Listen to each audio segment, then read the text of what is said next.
ابو اسامہ نے کہا ان سے ہشام نے، ان سے ان کے والد عروہ نے، اور ان سے عائشہ رضی اللہ عنہا نے کہ جب رسول کریم صلی اللہ علیہ وسلم مدینہ تشریف لائے تو ابو بکر اور بلال رضی اللہ عنہ بخار میں مبتلا ہو گئے۔ ابو بکر رضی اللہ عنہ جب بخار میں مبتلا ہوئے تو یہ شعر پڑھتے: ہر آدمی اپنے گھر والوں میں سب کرتا، حالانکہ اس کی موت اس کی جوتی کے تسمے سے بھی زیادہ قریب ہے۔ اور بلال رضی اللہ عنہ کا جب بخار اترتا تو آپ بلند آواز سے یہ اشعار پڑھتے: کاش میں ایک رات مکے کی وادی میں گزار سکتا، اور میرے چاروں طرف اذخر اور جلیل گھاس ہوتی۔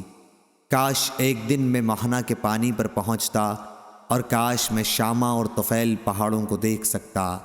کہا کہ اے میرے اللہ، شیبہ بن ربیعہ، عتبہ بن ربیعہ اور امیہ بن خلف مردودوں پر لعنت کر، انہوں نے ہمیں اپنے وطن سے اس وبا کی زمین میں نکالا ہے۔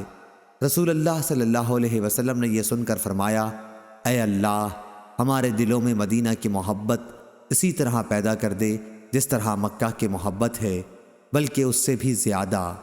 اے اللہ، ہمارے سا اور ہمارے مد میں برکت عطا فرما، اور مدینہ کی آب و ہوا ہمارے لیے صحت خیز کر دے، یہاں کے بخار کو جحفہ میں بھیج دے۔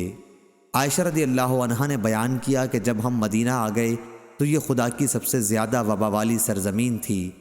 انہوں نے کہا مدینہ میں بطحان نامی ایک نالے سے ذرا ذرا بدمزہ اور بدبودار پانی بہا کرتا تھا۔ صحیح بخاری حدیث نمبر 1889۔